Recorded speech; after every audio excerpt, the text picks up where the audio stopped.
Welcome to my channel. நம்ம சேனலில் இப்போது பூண்டு குழம்பு எப்படி வைப்பதுன்னு பார்க்கலாமாங்க.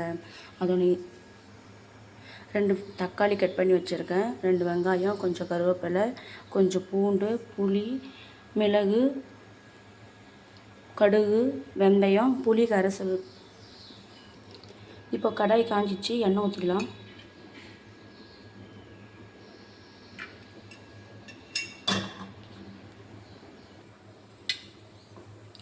எண்ணெய் காஞ்சிச்சு, கடுகு போட்டுக்கலாம். கொஞ்சமாக வெந்தயம், ஒரு 4 மிளகு. நல்லா பொரியட்டும். நல்லா பொரிஞ்சிருச்சு. இப்போ பூண்டு ஆட் பண்ணிக்கலாம்.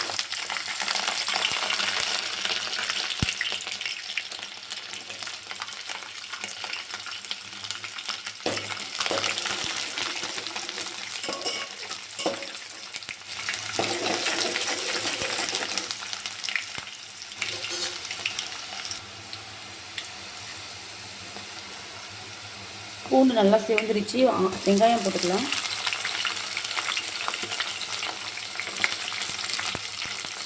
வெங்காயமும் கருவேப்பிலையும் போட்டுக்கலாம்.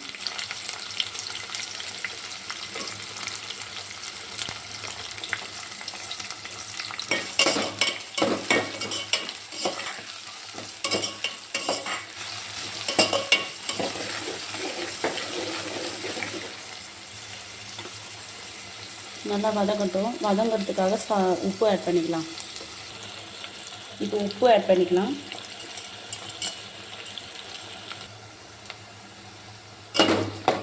வெங்காயம் நல்லா வதங்கி வருது.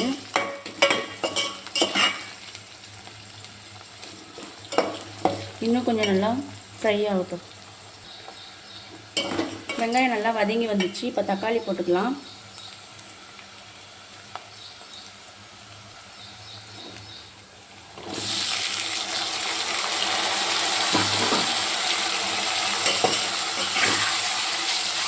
தக்காளி நல்லா வதங்கட்டும். அப்படியே சைடில் பார்த்தீங்கன்னா புளி நல்லா கரைச்சி வச்சுருக்கேன். புளி வந்து தண்ணியாக கரைக்கக்கூடாது, கொஞ்சம் திக்கான பதத்தில் கரைச்சி நமக்கு தேவையான தண்ணியை ஊற்றி வச்சுக்கணும். ரொம்ப தண்ணியாக கரைச்சிங்கன்னா குழம்புல ஊற்றும் போது, வதக்கணுதல் எல்லாத்துலேயும் ஊற்றும் போது குழம்பு வந்து ரொம்ப தண்ணியாக இருக்கும்.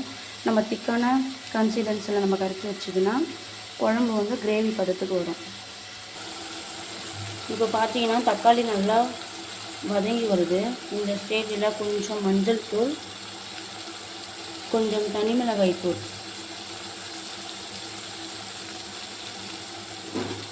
போட்டு நல்லா வதக்கணும்.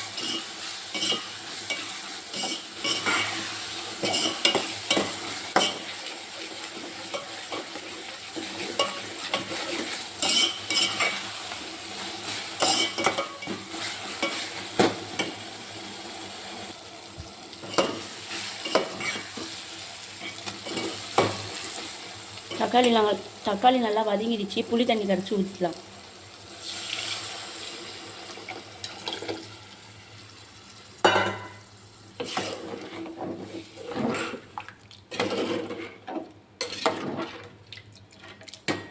நல்லா கொதிச்சு வரட்டும்.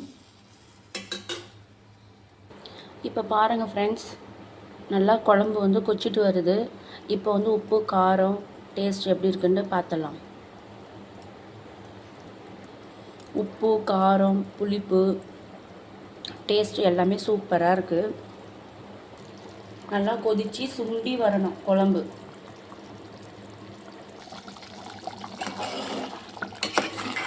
நல்லா கிரேவி ஆகிடுச்சு.